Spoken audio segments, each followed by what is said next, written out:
పెద్ద నోట్ల రద్దుతో సామాన్యులు పడుతున్న ఇక్కట్లు తారాస్థాయికి చేరాయి. ఇదే అదునుగా ప్రైవేట్ సంస్థలు కూడా ఇన్స్టాల్మెంట్లు కట్టడానికి వచ్చిన కస్టమర్లకు చుక్కలు చూపిస్తూ దౌర్జన్యానికి దిగుతున్నాయి. మహబూబాబాద్ జిల్లాలో మణపురం ఫైనాన్స్ వ్యవహారం స్థానికంగా కలకలం రేపుతోంది. పాత నోట్లతో ఇన్స్టాల్మెంట్ కట్టించుకోవడానికి నిరాకరించిన ప్రైవేట్ సంస్థ కస్టమర్ భార్యను నిర్బంధించడం వివాదాస్పదమైంది. పాపం ఉందని చెప్పినా వినిపించుకోకుండా తల్లిని బిడ్డను వేరు చేసి బంధించాలని చూడటంపై విమర్శలు వెల్లువెత్తాయి. పాత నోట్లు తీసుకోకపోగా దౌర్జన్యంగా మాట్లాడుతున్నారని కస్టమర్లు పోలీస్ స్టేషన్లో కంప్లైంట్ చేశారు. అయితే తమ తప్పేమీ లేదని కస్టమర్లే దౌర్జన్యానికి దిగారని మణపురం ఉద్యోగులు చెబుతున్నారు. నిర్బంధించామని చెబుతున్న మహిళ ఉద్దేశపూర్వకంగానే బయటకు వెళ్లకుండా ఉండి ఫోటో తీసుకుందని ఆరోపిస్తున్నారు.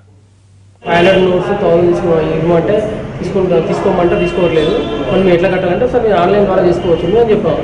లేదు లేదు అంతా కాదని చెప్పి వాళ్ళే ఆర్గ్యుమెంట్ చేశారు. వాళ్ళే లోపలికి దాడి చేయడానికి లోపలికి వచ్చారు, అటాక్ చేశారు. సెకండ్ పర్సన్ ఇంకో భాను ప్రతాప్ వాళ్ళ ఎవరు బ్రదర్ రిలేషన్.